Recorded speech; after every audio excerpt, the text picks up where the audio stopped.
Welcome, ladies and gentlemen, to one of the final on air hangout sessions via YouTube, streaming from Google Hangouts, since Google Hangouts is going away on August the 1st. It's been a long time since we have come to you live and in style, and we're collaborating.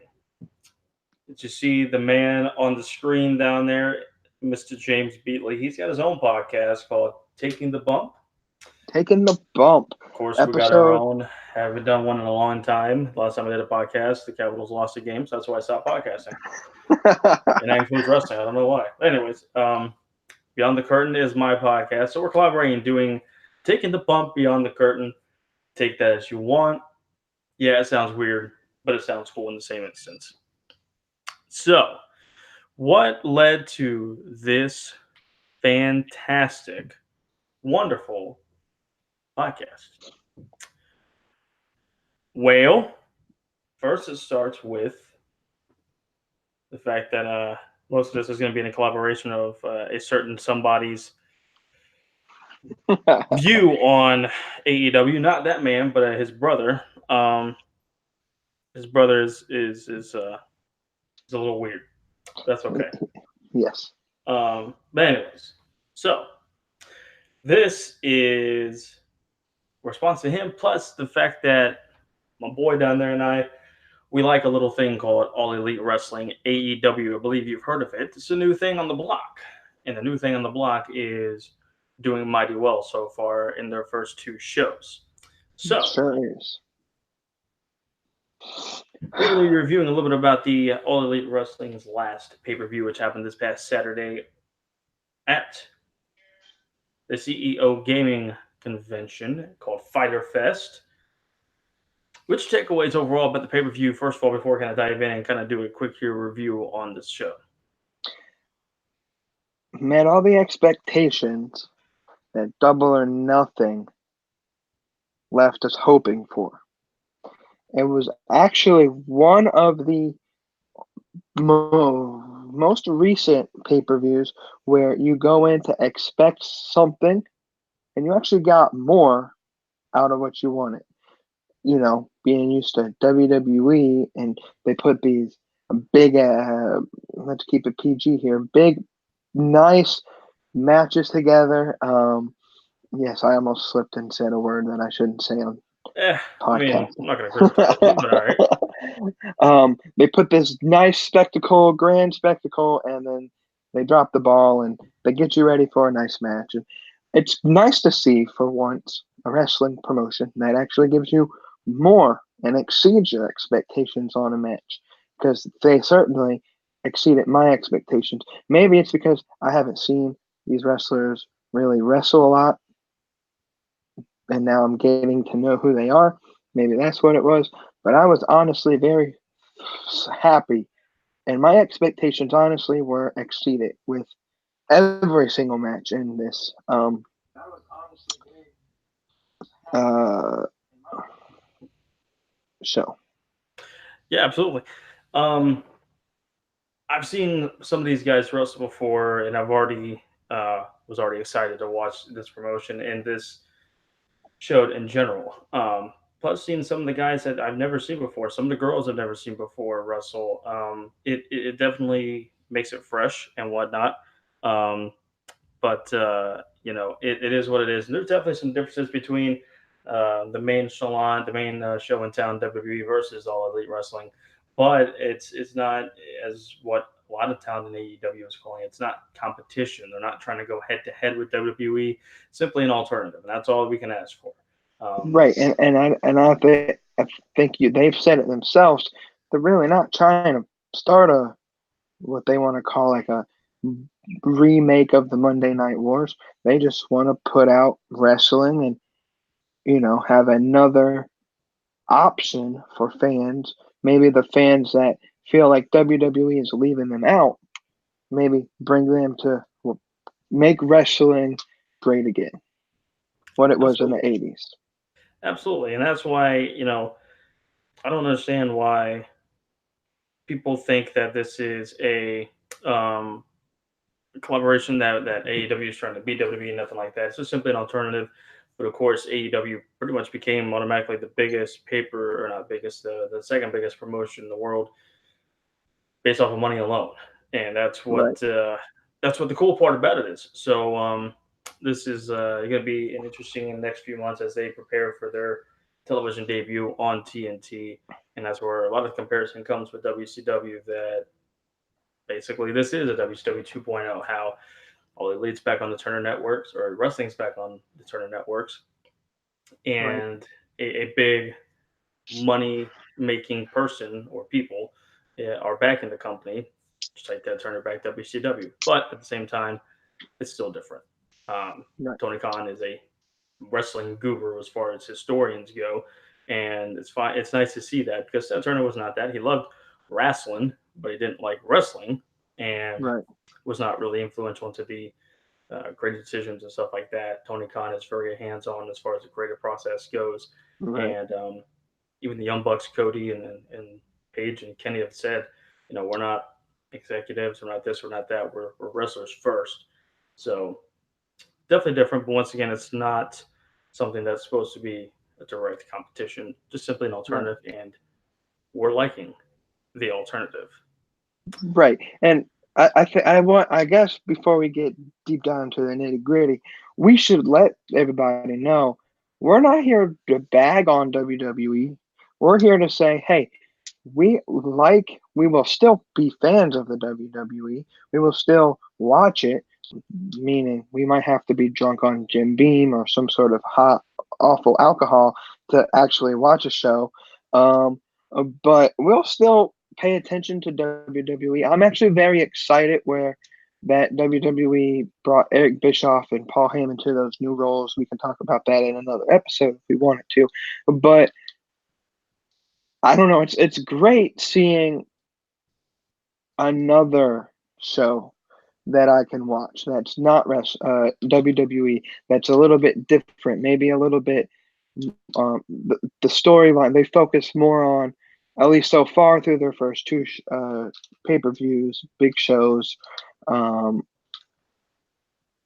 that they focus more on telling the story in the ring and not telling a story on the mic or through a bunch of stupid skits or whatnot. It's going to be all in ring stuff.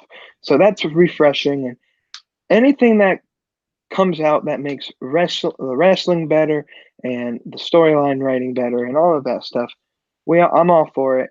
And I'll say that again until I die. And it's great to see that we have another company that can not necessarily give WWE a run for its money, but force WWE to stop being complacent with the crappy storylines.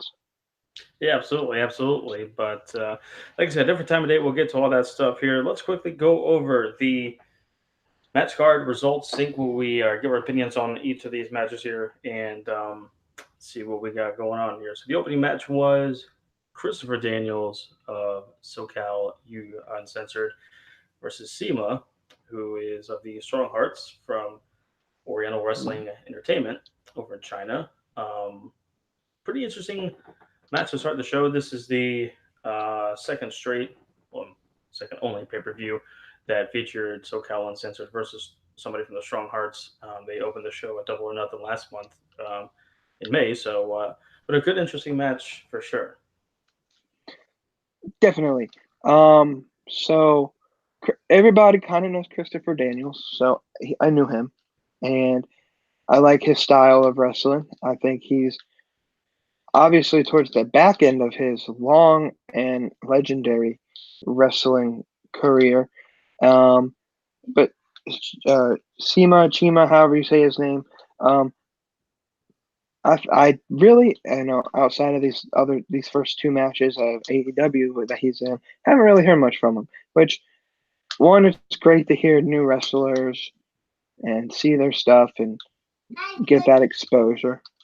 Um, Hello, say hello everybody real quick to Savannah. Hi. That's a scary man right there. Go ahead. um, but it's great to see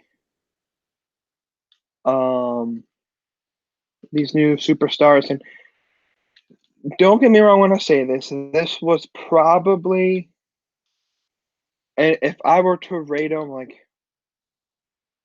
um, Meltzer does on a 5-star scale, this would probably be the lowest starred match of the show. But it was honestly probably, I would rank it higher than anything WWE has put out in the past couple pay-per-views. So it was still a really good match.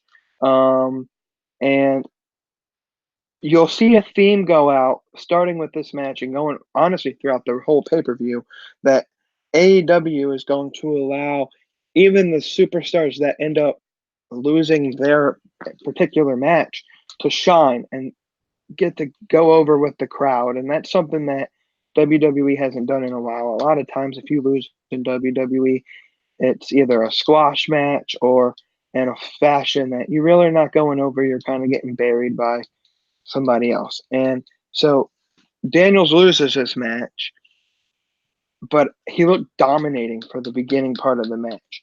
And I think the way that they had Simo winning, honestly, great storyline, great booking. Make the younger, um, maybe more less experienced wrestler go over, get him some popularity, make um, the Chinese wrestling uh, program get stronger and more notoriety and more prestige. And I think it was great what they're doing with these group of superstars. Yeah, absolutely. I mean, it had a good old school feel to the show. It didn't have the, I mean, it had a little bit of high flying, but I mean, it was more of a ground technical type of match. Seema's got a very interesting style where he brings a little bit of the Asian culture as well as the lucha libre style, which is pretty cool. This match had good timing. Christopher Daniels moving in the ring is still great for his age, which is Right. um, still awesome to see. It was a smooth finish, and Seema wins. And now he looks forward to fight for the Fallen um, It's against Omega, which is going to be an interesting Omega. match. Right. But wins and losses matter in this company. So I mean, you look at it on record. Daniels of SCU 1-1, and Semo 1-1. Not that these Right. two would be, I don't know what their Fighting. singles runs would look like or a tag run, but Right. it's kind of something to look forward to as well. I give this match 2.5 stars out of 5. Opening the show, just thought it was. I mean, it was a good opening. It wasn't bad. Right. But I thought they could have done a little bit more. Maybe had a couple more minutes added to it. Um, but let's set the tone for a decent opening for sure. Well, if we're giving our ratings, I didn't know we were. I rated this, and I have my list right here on my phone. Um, I gave this a 3.5 out of 5. So my ratings probably a little bit different. I'm looking for different things than everybody, and your rating scale, you're free to judge how you want, and that's what wrestling should be about. So if different people want different things out of wrestling, so I Absolutely. thought um, wasn't the perfect match, but it was good enough to open the show. I agree. I agree. Moving on to, and then one of the things, I mean, there's definitely differences with AEW versus WWE that we can, that would take a whole another 2 hours just to get some of the differences and some of the things. But I like how they don't do promos for every single match. They just go sometimes straight to the next match. That's Right, exactly what they do with some of these. It feels like an actual sporting, like an almost like an MMA fight or a boxing match or something like that. right, They just kind of go straight into the next one. The next match is a right. triple threat between Riho, Nyla Rose, and Yuka Sakazaki. Um, who gets Pyro in her entrance? Pyro. That's something you don't hear very often in wrestling. Pyro. Um, I saw fire and thought somebody set the building on fire for a second. that happened on Raw tonight, apparently. Oh, Um, Initial thought is you see this and you automatically think this is about to be a squash match. It's gonna be the right. two OEW girls trying to beat up Nyla. Nyla's gonna dominate. That didn't actually really happen. Yeah, Nyla had her spots. Yuka had her spots. Riho had her spots. They all had their moments, and then What it wasn't a squash. what I thought was interesting was honestly, I thought the same thing. Oh wow, they're going to put the two small um, Japanese, Chinese, I don't know what it is, type of girls um, against this big, powerful Cherokee or some sort of Indian woman, and it's just going to be a squash. And maybe that Honestly, that's what WWE has kind of twisted our mindsets to. Of, oh, we see a big, strong woman, and they're just going to automatically squash everybody. That's what we got with Nia Jax. We were talking off air about MJF and how he's what the Miz could be if WWE went uncensored. To me, Nyla Rose is what Nia Jax should be if the WWE actually booked her in any such way that made any sense. Um, and yeah, like you said, the match, honestly, like I said, they gave everybody their moment to shine, and that Japanese style, at least for the women, I honestly enjoy that Japanese kind of female style that Yuka Sakazaki and Riho bring. And Nyla Rose, you can tell that I don't know if that she's necessarily um, the best women's wrestler, but she's the getting herself accustomed to her own style, and I actually kind of enjoyed watching this match. Unlike Yeah, super, go ahead. go ahead. Well, unlike other women's matches where it's just like, oh, I know these. I've seen them fight for 8,000 times in a row. This is a match that you've never seen before, so you didn't know what you were getting out of it. Yeah, it was just like Double or Nothing, where it was a six women's tag match between the OEW girls. I was like, I don't know who these people are. I'm not really interested into it, but I ended up liking the match because it was just something different and unique, and I liked it. Same with this match. Everybody had their spots. Nyla had a very nice double camel clutch, which was cool. Of course, she's going to use her size, her strength, and her dominance. I mean, in the ring. If Awesome Kong is also in this promotion, she's going to do the same exact thing. So, um, Right. I'm not going to say that, oh, she's a transgender, so there she goes. No, I mean, Awesome Kong will have Eh, the same exact match. And But and that's funny you brought it up. I was thinking the same thing. So after the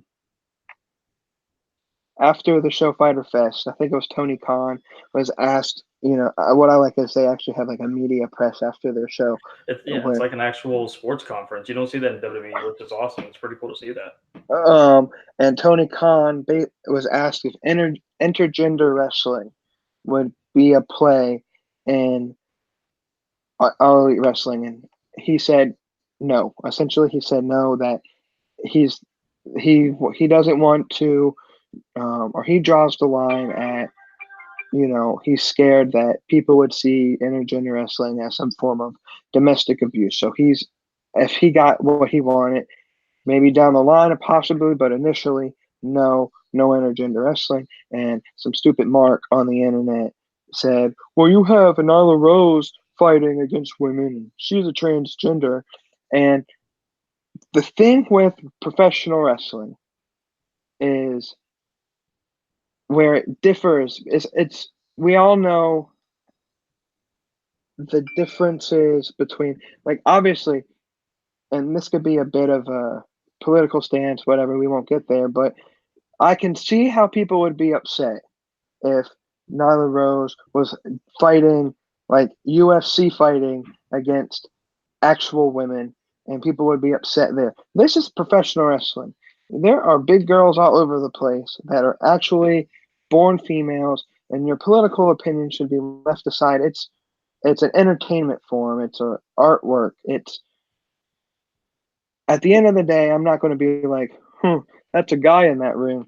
Like, just watch the damn match. Like, I think Yeah, exactly. I think I think professional wrestling is the one art form or the one athletic event where it doesn't honestly matter what your gender is, because everybody shares some sort of athleticism there. So if they bill Nia Rose as a female, then she's a female in her character.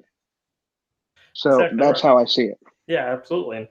And it's gonna be interesting to see what happens with this women's division going forward. Nyla technically, even if she didn't get pinned at Double or Nothing, I guess she's 0-2 since she's lost the match. So that's something that's interesting. It's that the dominant female has not won a match in AEW yet, which is interesting. The crowd was into the match from beginning to end. Riho got the pin. It was a good finish. It makes the sport. This is the biggest thing that I take away from this match. That is like this throughout the whole company. It's got a sport mentality to it. That Right. anyone can win at any given night. It's unpredictable. You know, that's the beauty of it is that wins and losses matter. They treat it like a sport, not with only the press conference things, but with not with a promo with every match. Going into the just matches, make it seem like it's meaningful, and that's what's new and different about something with professional wrestling. We haven't seen it in a long time. Well, it feels almost kind of like a house show, but with bigger implication. Right. Like that's what I feel like when we went to the NXT house show when they came to Concord the first time. That kind of small crowd, nothing really. There's you didn't have to go essentially by what the script said. You can see these matches and just sit there and that's what it feels like, but on a bigger stage. And it's just like a glorified house show and in a good way. Usually that metaphor, glorified house show, if they use that, it means like something's bad. But like, I enjoy house shows or that house show feel where it feels like there's only 3,000 people in the arena and you're performing at the best of your ability. And the crowd there was great. The atmosphere was great and it felt more, I guess, real than WWE, where I don't know, it's just you don't understand the complexity of the crowd. Like there was none of those stupid chants that all the WWE fans seem to chant because they're so bored of the action that they just want to at least entertain themselves somewhere else. Every fan was entertained in the match. It's what it looked like. Absolutely, I definitely agree. I give this match a 2 out of 5, which is it doesn't sound like it's a good thing, but you can't give a match 4 stars out of 5 every time if it didn't really feel that way. Um, but a 2 out of 5 to me isn't bad. I would like to see Nyla have a little bit better competition, maybe like an Awesome Calling. I know that's early for that feud. Maybe give, maybe pushed Allie and up to the main card, something like that. But it was a 2 out of 5, but it wasn't a bad match. I gave this, and probably gonna think, what the hell is he thinking? I gave this 4 stars, honestly. It it wasn't for it being the only main card women's match. It kind of exceeded your expectations, and I guess simply due to the fact that well, one, Nyla got pinned, and two, the athleticism of everybody there, and it honestly kept me interested the entirety of the match. And maybe they're like people were going to think of me like Meltzer. And he's like, well, if it's in the Tokyo Dome, he's going to give it 5 stars.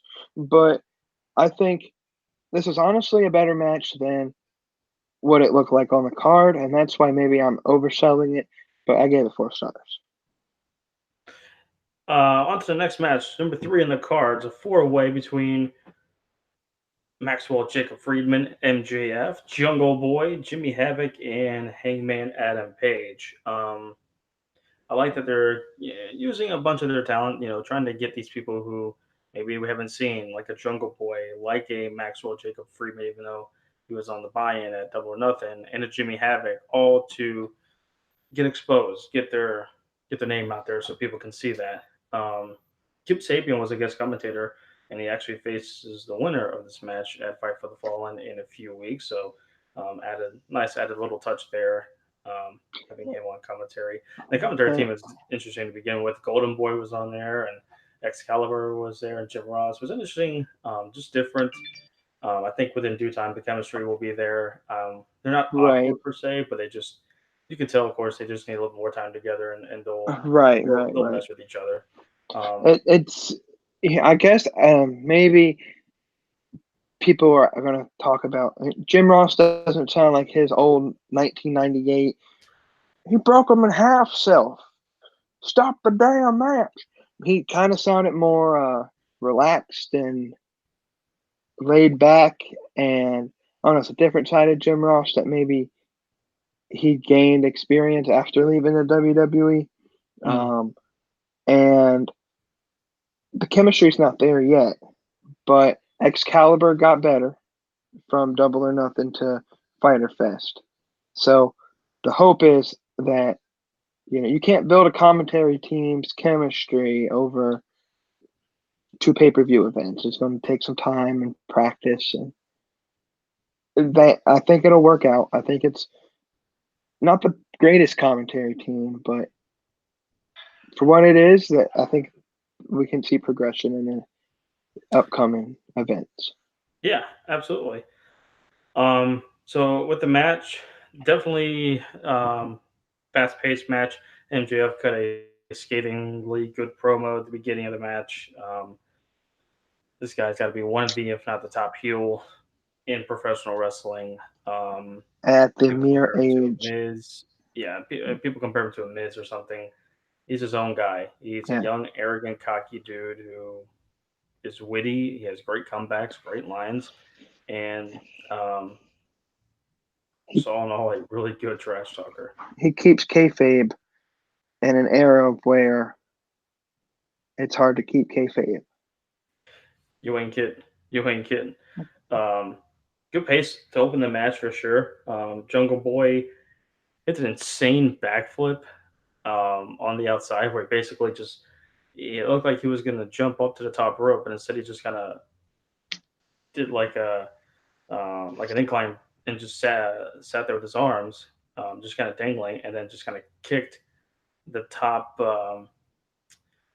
metal part that connects the post to the turnbuckle, kicked that into the Right, backflip and hit all three. One of the greatest things I've ever seen. right. Um, I think the funniest part of this match was watching Jungle Boy ride down on Luchasaurus, um, Avoiding this which dinosaur. boy and his dinosaur, which again AEW kind of makes that gimmick where in a way WWE would kind of glorify the, I guess, the Disney aspect of it.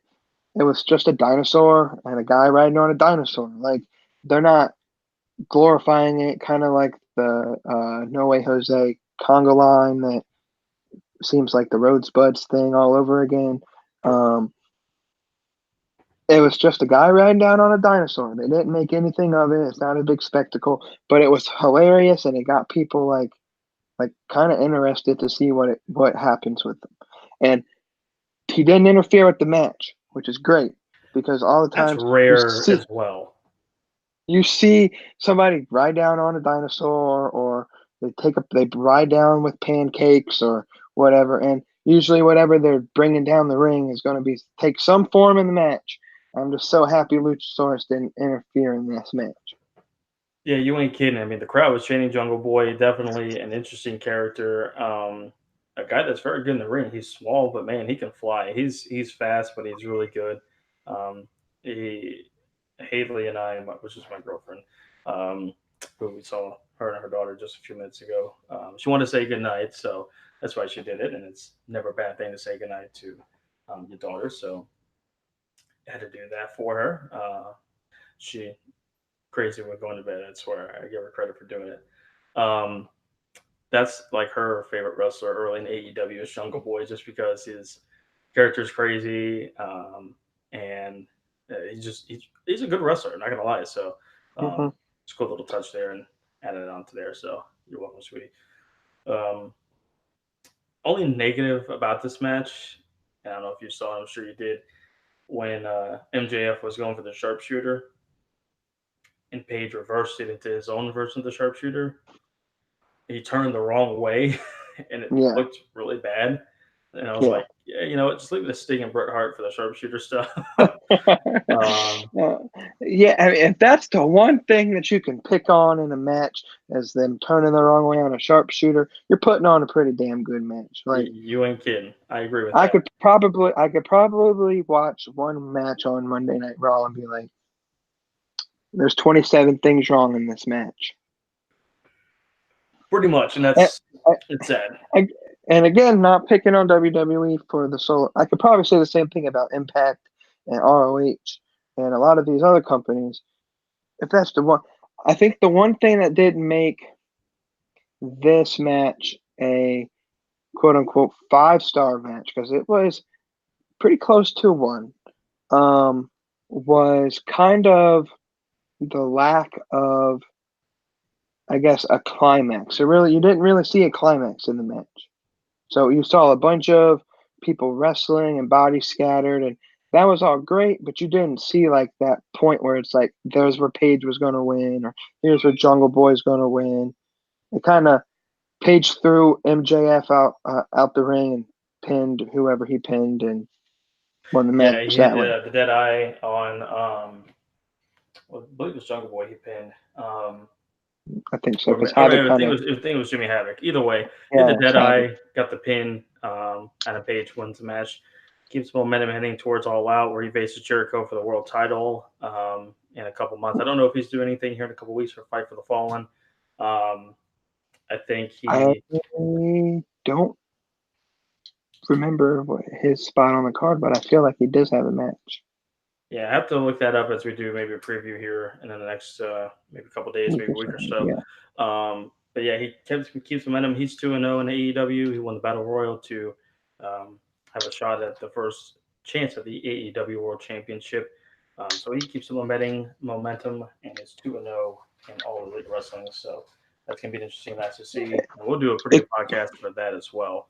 Um, it kind of also builds that possible feud if Paige were to win the title over Jericho, for MJF to just step right in and be his next competitor, the way MJF kind of looked at Paige and was chirping with them after the match. So Yeah, definitely some unfinished business there. So that's going to be interesting to see as we head down the road. Maybe MJF costs Paige the championship at All Out, but that's still a month or two down the road. hopefully. We'll get to that when we get to that for sure.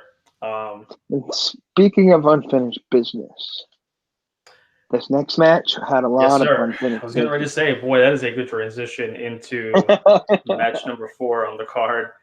Darby Allen versus Kody. And before this event even happened, this was the match I was looking forward to because hmm I didn't know anything about Darby Allen. I had not seen any match from him. I did not want to see a match from him because I wanted to be genuinely intrigued at his style first time Right, seeing it. Cody, we've seen him on how transition of a character he has become and how pretty solid in the ring he's become. I mean, he was solid in the ring in WWE. Take away the gimmicks or his unhappiness, whatever. He was always solid, even with the right, WWE style. I mean, his style, comes from that company, but it works. And it works for him, and right, he can bring it to AEW. Maybe add a couple little things to it, but he doesn't have to because he's just solid throughout the ring. Um, but this was a very interesting match. Darby Allen brought down a body bag that had the word Cody written on it and 1-1, indicating that um, Cody would lose. And it's great to see that they're keeping track on the records. Um, Even 2 matches into it, Darby Allen wanted to be the first person to say, "I beat Cody in All Elite Wrestling. This is his company. I wanted to beat him." right. Um, yeah, it was a very interesting match, very good match, I thought. And Darby Allen is quickly on my top 3 or 5 favorite wrestlers in All Elite, just from one match, just from seeing his style. Right. He has a great style, and it's one of the styles that you kind of don't see from somebody his size and stature. Kind of shorter and leaner on the weight scale. If he was a WWE superstar, he would probably be going to 205 live. Um, but I honestly enjoyed his style, and the one move that I will always remember from this match was when Cody rolled off that apron and he did a coffin bomb or coffin drop straight back first onto the ring Oh post. my When I God. saw it, like honestly, I had to rewind that and was like, "Did I see that right?" My spine hurt. Like it Mine hurt. too.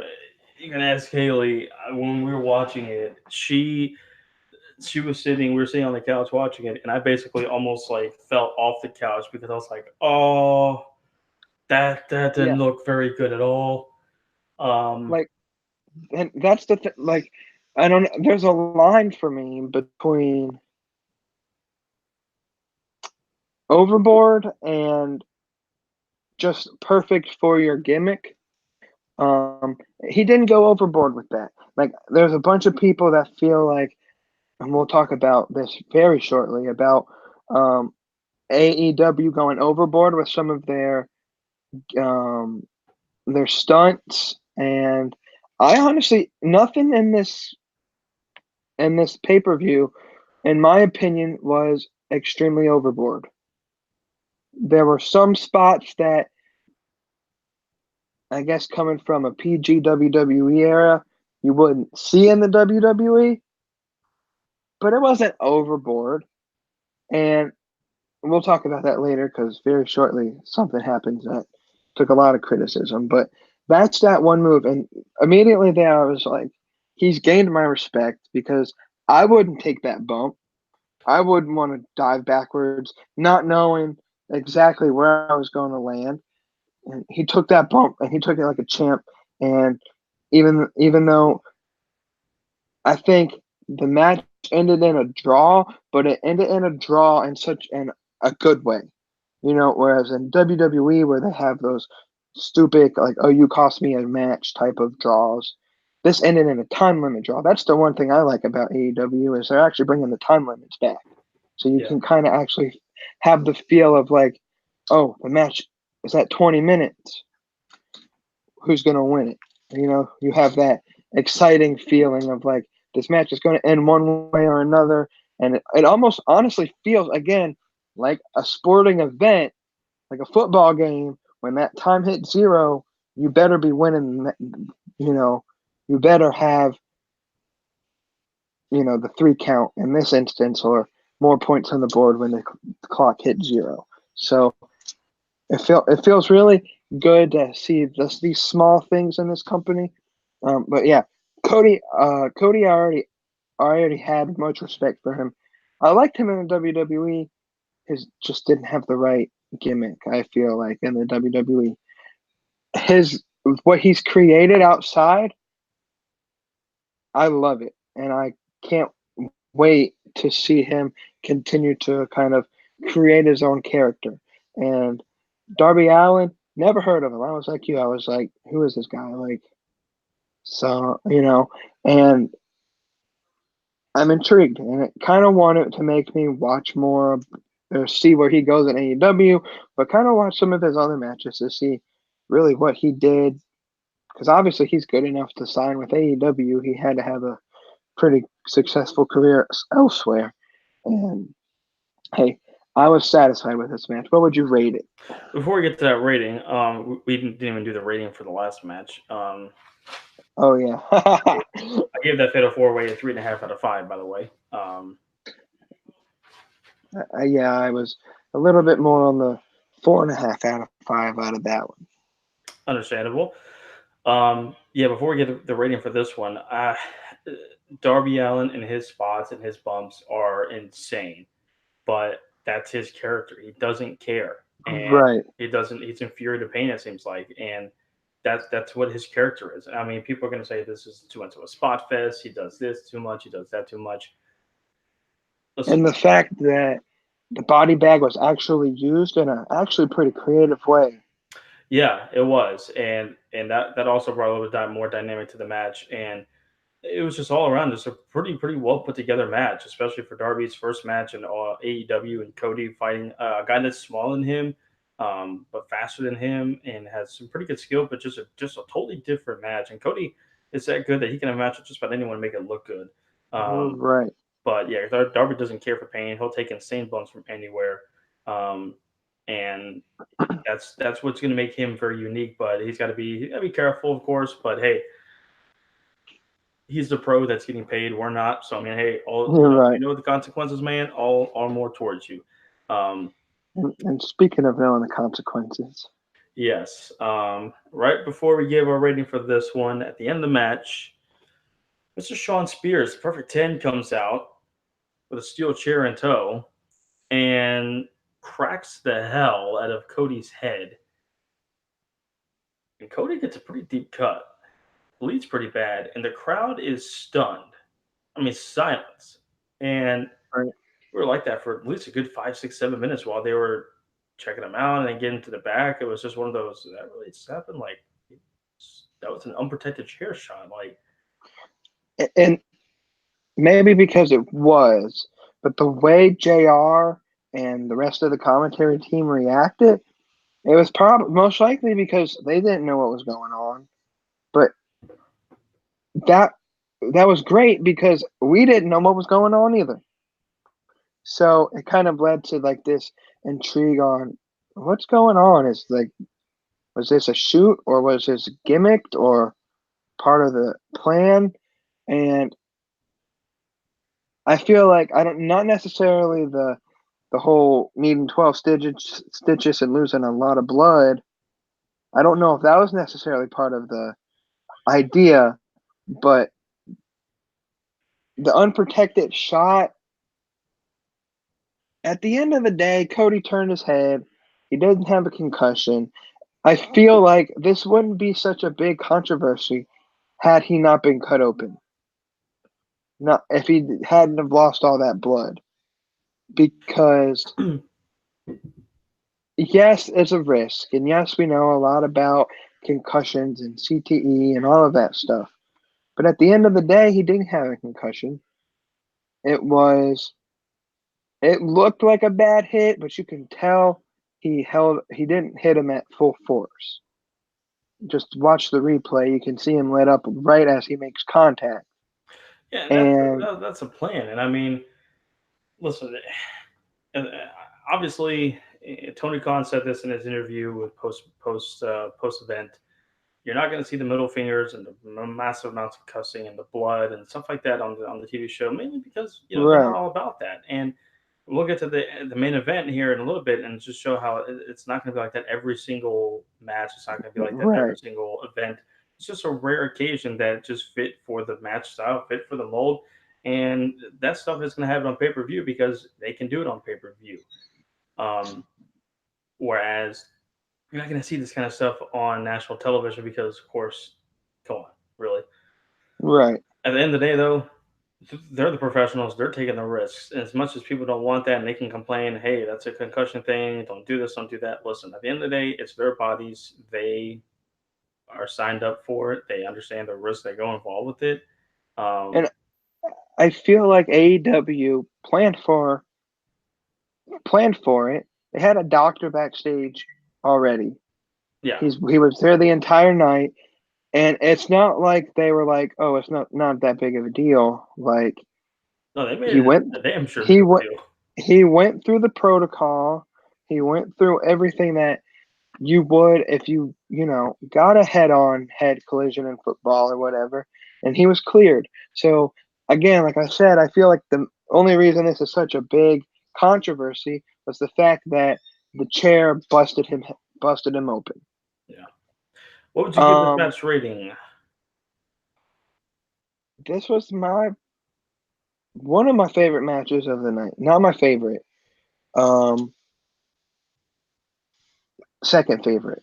And Same I here. would give it I would give it either now on this thing I gave it 5 out of 5, but I'd understand if you would go as low as 4.5.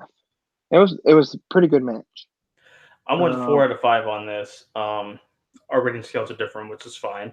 But yeah, this was my second favorite match on the card. Um, even at the end with the Sean Spears thing, it just added intrigue and interest too because it's like, is there unfinished business going on here? What's up with this? So, yeah, 4 out of 5 for me for Darby Allen versus Cody, and that gets us to and I guess in a way I liked how it ended in a draw because of time limit, because Cody doesn't necessarily get the loss. Again, wins and loss kind of matter, and Cody put Darby over without losing. absolutely, and And that's a good thing. That's a good way that of looking at it. right. And then at the same way, Darby didn't necessarily win, and that kind of doesn't necessarily look great wins and loss record wise. So like he's 0-0-1, but at the same time, he didn't lose and he shined. And wherever he goes with AEW, he's automatically in that top echelon of performers just with that one match.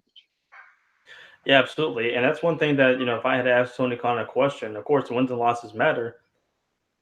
These draws, I mean, they're going to happen every now and then, right? So, I mean, how does that affect somebody contention wise, contender wise? If somebody is, Right, obviously, if it's a number one contenders match, I'm sure they're going to have there's got to be, must be a winner type of scenario, no time limit. You know, maybe have a DQ, something like that, because there has to be a winner in that instance. But I mean, in this case, if as of right now, besides the fact that we already know the top two contenders for the AEW World Championship with Jericho and Adam Page, for guys that are trying to get their, MJF or um, Sean Spears, Cody, anybody. How does a draw factor into that? Does it hurt them as, I'm sure it has to hurt a little bit for sure. How badly does it right, hurt? Is it compared to a right, loss? Is it worse than a loss? So, and that's right, just an interesting facet that in WWE, Impact, ROH, New Japan, besides maybe a little bit of New Japan with their tournaments, that's something that we don't ever wonder. Usually right. we're like, why does this person always get a title shot? They didn't get much. Yeah, they won a number one contenders match, but why were they there at the beginning? It's always the same people. Mhm. Um, Right. And I feel like, at least in its initial state right now, we're not like completely mind boggled at who number one contenders are. Like, obviously, okay, Adam Hangman Page and Jericho are fighting for the title, and they earned their way to that match. Compare it to something like when Jinder Mahal got his big push, where like the week before he won the number one contenders match or whatever, he was jobbing to Kurt Hawkins or whoever the hell it was. And then just out of nowhere he gets a match. But like I feel like if AEW can keep on this stride of where it's like momentum actually matters and wins and loss matters, and they don't necessarily keep giving the same person a push and then ending the push and then giving them a push and like I kind of that's how I kind of feels with like someone like Alexa Bliss or Charlotte, where they get a mini push and then they have to work in some other characters so they end their push and they finish, or they give them the second part of their push and they end it, and we end up with someone like Charlotte, who's like a 9-time champion already in like 3 years. yeah, I And mean, yeah, you have someone like Ember Moon, who obviously injury played a factor in her being out, but hasn't really had much title contendership, and they're pushing the same people. And I just honestly hope that doesn't, when they get their TV stuff started, AEW doesn't walk that same path. I don't think they will, but who knows what goes on once you get that TV stuff going. yeah. I mean, yeah, and that's the thing that we're gonna see a bunch of different random. I mean, maybe not random, but just a bunch of different contenders, a bunch of different matches for championships, simply based on the wins and loss record. You can have an Adam Page versus a Jungle Boy, if that were a thing. It's a world championship. It's not a weight class championship, which is great. Right, Um, you're going to have that. So, I mean, if somebody just gets momentum, or come to the next pay per view and they're like, hey, listen, this guy has won like four in a row. He's 4-0 in his last four. Somebody's 3-1. He's deserved the title shot. Whether it is a right, Jungle Boy, an MJF, a Sean Spears, a Cody, a Darby Allin, doesn't matter.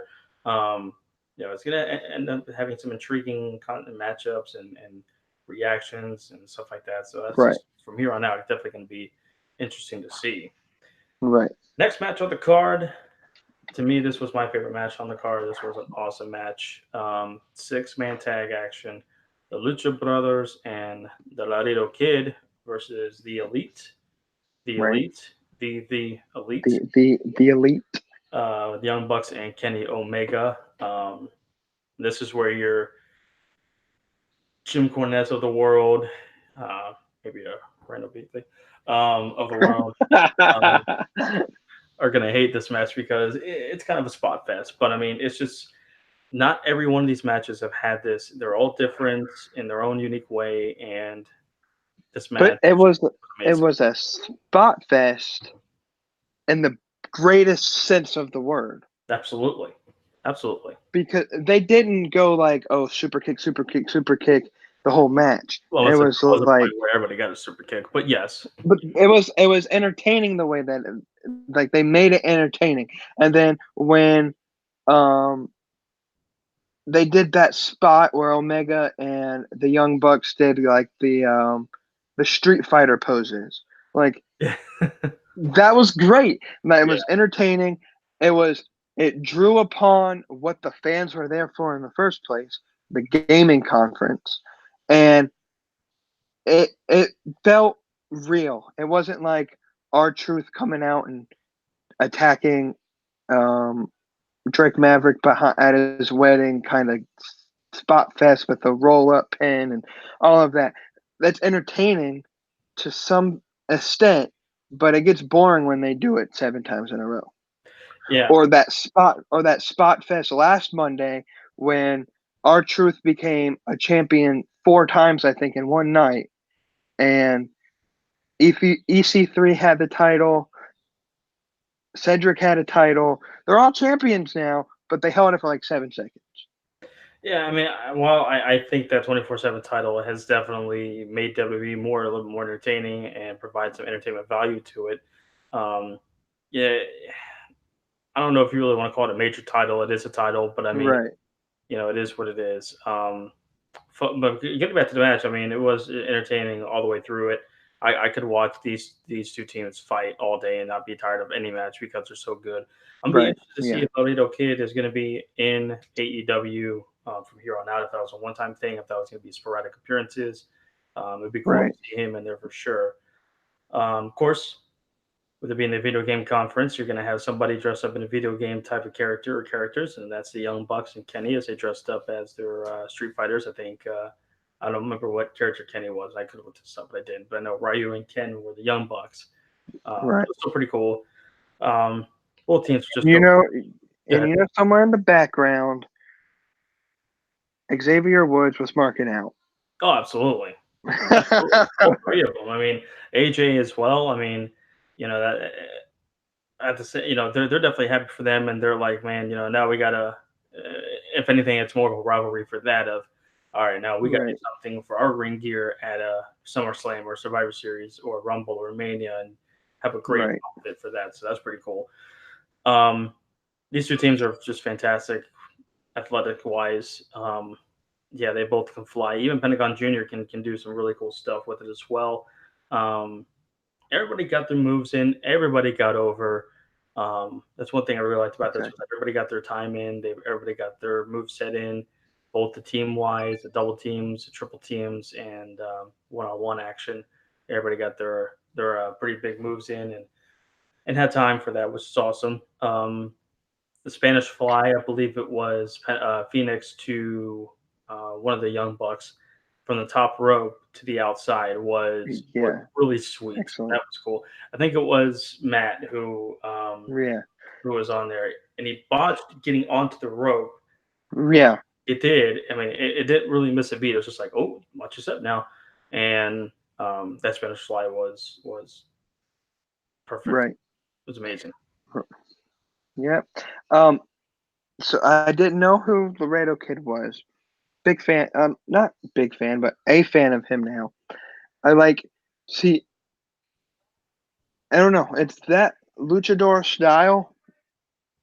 Obviously, it's a culture thing, so obviously they'll fit that culture. Not everybody can do it. You can kind of see some people try to run with it and make kind of a mixture of cultures and put a little bit of luchador in it. I feel like when you look at the luchador culture, you look at the lucha bros and they fit that culture so well. They fit that style of wrestling so well. Pentagon and Ray Phoenix,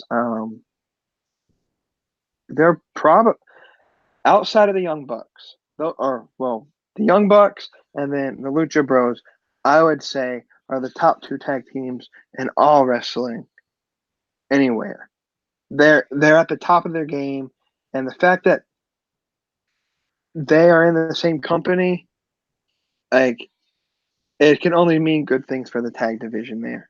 We haven't seen every tag team that they're planning on forming, but when you have a strong foundation with the top two, you know something good's going to come along, and there's going to be some steady competition. And I don't know. It's just AEW can rarely miss a beat. It seems like right now with all the action they're putting on. With granted, it's two shows, and there's going to be some things that we're going to be like, why did they do that? Coming soon. As of now, I haven't seen any of that right yet. Yeah, absolutely. I mean, whenever they do have this tag team division, you've got SCU, the Young Bucks, the Lucha Brothers, Private Party. You've got the Strong Hearts from OWE. You've got Private Party. I think I already said them. The Best Friends. I mean, you've got a few good tag teams here that are a good, solid foundation and a great foundation for a tag team division. And of course, they're going to add a couple here and there. Their roster is pretty good right now. I wouldn't want to mess with it or tinker with it too much as of right now. But of course, that tag team division is either going to get a little thin or it's going to get, like I've already seen this match every now and then. So they're going to add every now and then. But I mean, for right now, it's a very good tag team division. It's And, it's pretty then pretty good lined up. who knows? Maybe somewhere down the line, you'll see like a Jungle Boy Luchasaurus tag team, and it might not be like, oh, this is a tag team that's going to make a tag team title appearance, but you can kind of feel like you have these people that, like Kody and MJF, they're supposedly best friends, so maybe they tag team every once and again. Or Kody and Dustin. If Dustin Rhodes wants to fight after this match at Fight for the Fallen, maybe they'll tag again. You don't know what to expect right now, and that's kind of the intrigue of everything with AEW for me. Absolutely. With the six-man tag, of course, the elite does win. Who or what is the star rating you gave for this? I gave it a 5 out of 5.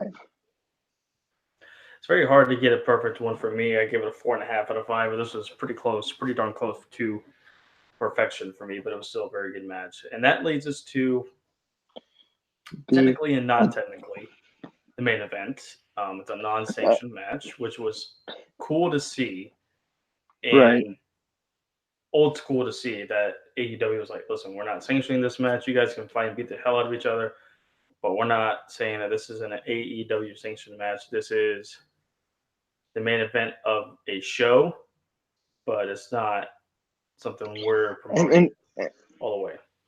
we're talking about wins and losses. Obviously, this isn't going to be something that they do every pay-per-view.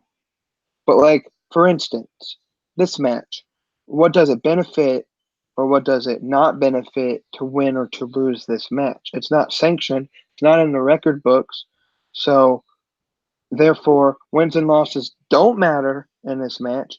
So beat the hell out of each other and do more damage than your opponent. That's what I felt was the greatest intrigue of this match. This honestly, you were more interested in Darby versus Kody coming in.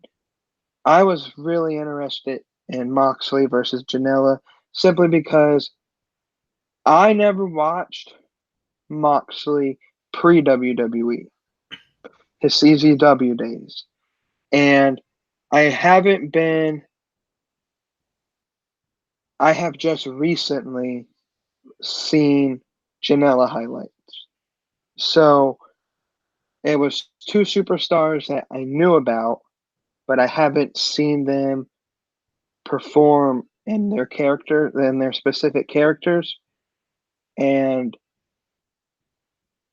it exceeded all expectations, honestly, of what, obviously, because they made it unsanctioned. So there was probably more gore than I expected, than it being a sanctioned match. But I don't know if it had that big fight feel that I want in a main event that I haven't seen in a while in the WWE. Kind of like it feels like sometimes the WWE, even at their pay per views, their main event of the evening should be at the midpoint of the pay per view, and the midpoint match should be the main event. And I don't know if they don't book the matches in the right order, or if Vince is like scrambling and changes matches halfway through the evening or whatever. You don't know what Vince does half the time. Um, you remember WrestleMania 33 when we went? I think it was 33. Um, and the women's match with uh, when Naomi won the title was like, the fuck, where'd it go? Like, and then they rushed it right before the main event. So I don't know. It felt like that big fight feel you want in quote unquote main event. Yeah, I mean yeah, it featured some gore, which you knew it would. It was a non-sanctioned match, and Joey Janela almost tries to die every time he's in the wrestling ring, and Moxley is Moxley again, maybe in a better version of himself. So I mean, I knew that it was going to be just an all-out fight, and it was going to be brutal. Um, I like the fact, and then this is a very minuscule thing, but I did see some highlights of John in New Japan when he was fighting over there. He was in tights and he had wrestling shoes on. I'm like, I really don't want that Moxley over here in AEW. And he wore his camo cargo pants and boots. So it's a different one. I mean, maybe that was just a thing that he was focusing on his actual wrestling in New Japan, which is great. Good for him. I'm glad he did that. And then he came over back to the states and showed who John Moxley really was. That's a sadistic, crazy SOB, and that's what we got in this Right. match. Um, And this match then featured even all with sorts of stuff. yeah, and even with the bumps that you saw, you know, Janela um, hitting the I forgot what do they call it, the DVR on Oh, through the the Death barbed Valley wire. driver. Yeah, the Death Valley driver, the DVD. That's what it's called. Yeah, um, and you could like you look at the replay and it was the safest move that they could run, throwing somebody into barbed wire. Like he didn't throw Moxley on top of the barbed wire. He threw him to where half his body hit the barbed wire and the other half didn't. And like I noticed that watching the replay. So it wasn't like, oh, I'm just gonna like recklessly throw you on this. They were being safe and doing something dangerous at the same time. Yeah, I Like they mean, they use these barbed wire. They use this barbed wire stuff a lot, but it didn't really. I mean, Moxley definitely has some cuts on his back, and I mean, Janela with the thumbtacks. But I mean, it wasn't a total bloodshed. Yeah, they bled, but I mean, it wasn't like a crimson mass to the face like we saw with Dustin at right, Double or Nothing. It was, right. brutal, sadistic carnage type of match, and it featured some blood for sure. Definitely a lot of weapons, but I mean, it wasn't a death match per se. Um, it was just a And standard, really a good hardcore match. and like again, you'll have the Randall Beatleys of the world who are like, well, AEW shouldn't have to throw the danger side of it. And again, I go back to the Kody chair shot. You can get a concussion hitting a DDT the wrong way, or a Enzo Amore got a concussion when he didn't jump out the ropes the right way. Right. Like, so concussions are part of the sport, and that's not me dismissing all this concussion stuff, but it's something you sign up with that risk, knowing, okay, this might be a spot I take that gives me some sort of injury. And it's a risk you take when you do these death defying stunts. And I wouldn't do them. Yeah, I wouldn't. I'm not a freak for pain. I'm not that type of person, but it's entertaining. And at the end of the day, no one got seriously hurt. And if they're upset about that, then let me show you some Mick Foley highlights Yeah, from you back ain't in the kidding. day. You ain't kidding. Yeah, I mean, this match featured all sorts of stuff. I think Mox with his AEW debut did a great job here. He looks good. He looks really good. I'd like to see him now in a wrestling match, sanctioned, and see Right. what he can do inside the ring now. Against just about anybody, I want to It's see what he can bring to the table. Be interesting to see where he it's goes from here. it seems like Omega is going to be his first real Yeah, I was gonna feud. say I don't think he's got anything for a fight at the fight for the Fallen. Of course, Omega's fighting Sema, so I'm guessing that probably Moxley will be his first sanctioned All Elite Wrestling match will be against Omega at All Out. Right, That'll be interesting and really cool to see for sure. right. But the match was great, and again, one of those things where when I'm sorry, Moxley, Get it right. sorry, Come on now. used to the WWE. Sorry, that's his slave name. When Moxley um, dropped him feet first on the thumbtacks, I crunched my feet together because I know that pain of stepping on a sharp object. And I thought for a second you were gonna say knowing that pain from stepping onto a thumbtack, and I'm like, were you trying to perform this move yourself? no, um, yeah, it hurt me just watching it and watching his feet bleed. Like I don't deal with feet injuries. Like feet are gross, and I ask Kaylee every time she massages my feet. I feel bad for her. Those are not pretty feet. and and I don't know. It was something there again. The foot on the thumbtack. You don't see that every day. Yeah, you see people jump and land on thumbtacks, but not feet first with no shoes on. Like, and again, Janela probably signed up for that move. Like, he's not just going to do something against his will. Like, well, I'm already in the match and might as well do this. He, the great, like, and then to add to Moxley's character, I don't know if this was like planned or if it was just like part of the match and he just kind of went with it and ran shoot with it was when he spit the thumbtack out at the camera. That was great. And it made him look like a badass. And I think that's exactly what Moxley is trying to portray. It's like, I'm spit thumbtacks at you.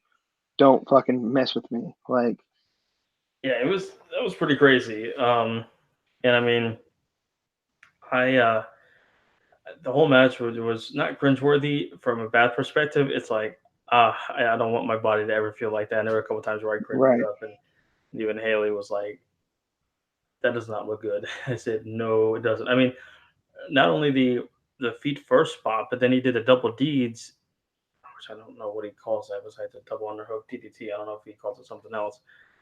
right. Freaking Moxley got the worst of that because his whole back was caved up with thumbtacks, and I mean, seeing them pull it out Right. is just, uh, I don't do And it. then Omega comes out and beats the shit out of him with thumbtacks in his fucking back. Like, so I'm sure that hurts more because now you have thumbtacks digging inside of you. So, And at the end of that, when Omega's beating the crap out of Moxley, and then he puts him through a table with a pile driver, and then the table caves in, or comes on top of Moxley on the back of his head. Omega, I think, jumps off the top rope and like jumps on his head. We're not going to talk about that being and unsafe, but God forbid that unprotected chair shot. You know, then the unprotected steel trash can shot. it's fine. It's fine, but the Like, chair shot. yeah, oh, and it made Cody bleed. And Moxley at the end when he was smiling is like, really, bitch, is that all you got? Like, you wait till we hit I the want three. more. And then I saw on Twitter today, Sammy Callahan, which he's a freakazoid in and of himself and his character. He wants to fight Moxley now and see who the biggest, what he said, straight edge is or something like that. I think is what he said in his uh, um, tweet. So who knows what's going on? But I gave that match a 5 as well. I gave this one I gave this one a 3.5 out of 5. Once again, very good match. It was a good way to end it. The non-sanction thing was great. I'm not a huge fan of hardcore matches, but this wasn't a death match. I mean, it was still very good. I wish Right, Janela maybe got a little bit more in, but I mean, Moxley basically, we kind of knew he was going to dominate this match pretty much. So, um, right. pretty good match for But sure, and a good way to end the show. who who knows what Janelle is going to do though? Now I'm excited to see what he's going to do and to finally see Penelope Ford, maybe eventually. Well, she came out at Double or Nothing last month when they had. I think she came out whenever he was part of that Over the Top Battle Royal. Yeah, I didn't watch the buy-in. I work and I'm with my girlfriend most of the time. So when I'm not working, so Well, you have a girlfriend that likes wrestling, so amen to that there, Haley. Love you. I'm working on It's all good. It's all good. Um, it. yeah, the next event, though, is Fight for the Fallen in a couple weeks. Right, for That's going to be from Jacksonville. Last pay per view before we gear up for the biggest one, All Out. Like we said, there's already a couple matches that are signed to that card. I know SEMA versus um, Omega is Omega, one. Young Bucks versus Kody and Dustin is another. Um, Paige and Jericho for the title. that's at All Out. All Out. Oh, yeah, that is that all out. My bad. Um, There's a match. I can't remember. It's like it's a tag team match, I think, for the number one contendership or something for the tag team titles. well, let's look it up. It's not this upcoming Saturday, but the next Saturday, the 13th of July, Right, is when this takes place. This show is benefiting all events proceeds will be donated to the victims of gun violence in and around the Jacksonville area, I believe. So it's a very good thing they're doing there for that. We got 4 matches that are on the card. We've got Brandy Rose. She's going to be fighting Allie. So that's going to be interesting to see Brandy's first match in AEW. Kenny Omega versus SEMA. Cody and Dustin Rhodes versus the Young Bucks. And then we've got Adam Page versus Kip Sabian. So um, Kenny Omega, SEMA, Cody, the Young Bucks, and Adam Page will all be wrestling the first 3 shows, which you kind of expect these guys, like they said, are wrestlers. They're not going to take a right, backseat as an executive or anything like that. So, um, 4 matches have already signed. I'm sure they're going to have probably 7 or 8, with a few of them being in the right. buy-in. And I'm sure this is going to be streamed live on the Bleacher Report live app. I don't know if it'll be free like um, Perfect. I Fighter would Fest was. assume. I would assume it would, and my only thought process with that is all the proceeds are going to help gun violence. So I feel like why not make it free? Either that, I But know they hey, I said don't that know. they're going to be taking donations. They may charge it $5-10, and the proceeds go Right, towards that. Not 100% sure. I'm sure that'll be something they'll release in the coming days, since it's only 12 days away now. And after Fight for the right. Fallen, then it's going to be a big build up towards All Out, and then we build up to the weekly television To, show on TNT that has yet to be named. Um, but so far, 2 for 2 home runs for AEW. exactly, Um, exactly. Looking forward to each of these events coming up here in the next 2 months, and then whenever we get that date for the television show is going to be awesome as well. And once again, it's not competition; it's an alternative. Paul Right. Heyman's now the lead creative writer for Raw. Bischoff is the lead creative writer for SmackDown. So things are about to get intense and interesting as we head towards the fall months here for wrestling, and it's a great time to be a wrestling fan. Whether you're straight AEW, straight WWE, Impact, ROH, New Japan, all of the above, strictly indies, whatever it may be, great time to be a wrestling fan. Um, Exactly. Definitely want to be behind AEW for sure.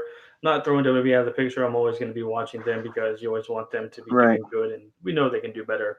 I haven't watched Raw. I know that they did something pretty shocking to begin Raw. Of course, we all know that has Paul Heyman fingertips all over it. So Yep. anxious to see how that one will go down. Anxious to see what SmackDown will be like tomorrow night in the first new Anxious to era. see.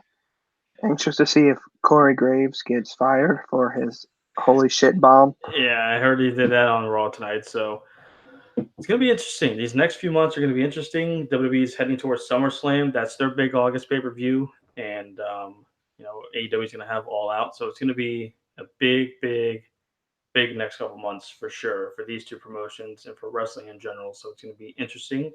We're going to be along the ride with some of you guys that will be watching this. Appreciate you support for watching this. Like the video.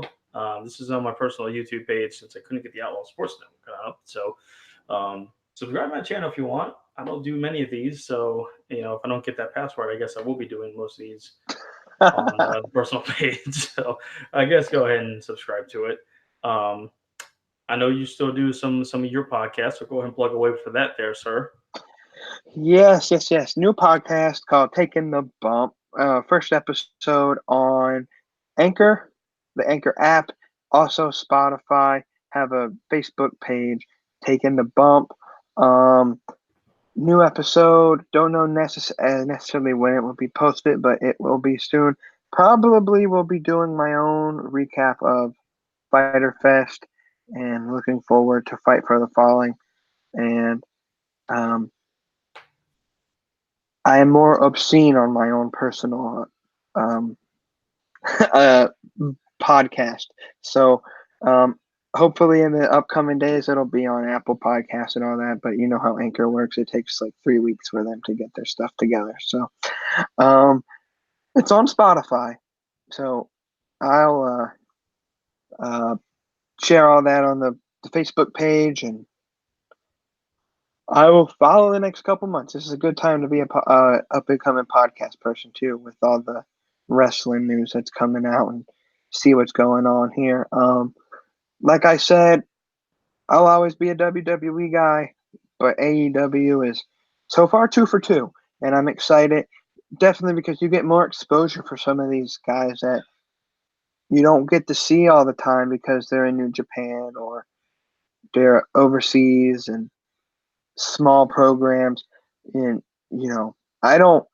I'm not going to be up at 4 o'clock in the morning watching British wrestling or Japan wrestling or German wrestling. So it's great to see them kind of get their spotlight in America, get their name known without having to be booked like trash in the WWE. So that's all I'll say on that. Yeah. So for my fellow supporters of my podcast, all 2 of you. I